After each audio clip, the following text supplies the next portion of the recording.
Salah satu persoalan yang dihadapi Denpasar ke depan yakni pemanfaatan ruang yang semakin sesak sebagai akibat tingginya pertumbuhan jumlah penduduk. Dampaknya, banyak lahan pertanian kini berubah menjadi kawasan permukiman. Ruang terbuka hijau yang semakin menipis harus menjadi perhatian pemerintah Kota Denpasar selain permasalahan sampah dan transportasi. Belum lama ini Pemkot Denpasar telah melakukan revisi terhadap Perda Nomor 27 Tahun 2011 tentang Rencana Tata Ruang Wilayah RT/RW Denpasar.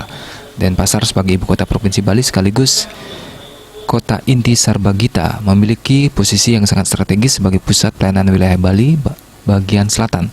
Peran lain yang sangat penting dalam perwujudan pengembangan wilayah, pusat pertumbuhan perekonomian Bali, serta menjadi pusat pengembangan infrastruktur skala regional maupun nasional. Wali Kota Denpasar Jaya Negara menyadari pesatnya perkembangan pembangunan di Kota Denpasar. Karena itu, haruslah disaring melalui nilai-nilai budaya dan kreatif dan kearifan lokal yang dimiliki, agar proses pembangunan dapat memberikan manfaat yang sebesar-besarnya bagi masyarakat tanpa menimbulkan degradasi lingkungan.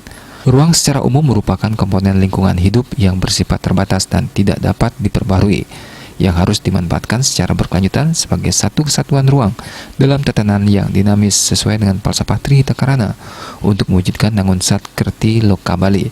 Hal ini seharusnya selaras dengan visi pembangunan Kota Denpasar, yaitu kota kreatif, berbasis budaya menuju Denpasar maju, makmur, aman, jujur, dan unggul. Oleh karena itu, tujuan penataan ruang dalam Peraturan Daerah Kota Denpasar tentang Rencana Tata Ruang RT/RW Kota Denpasar tahun 2021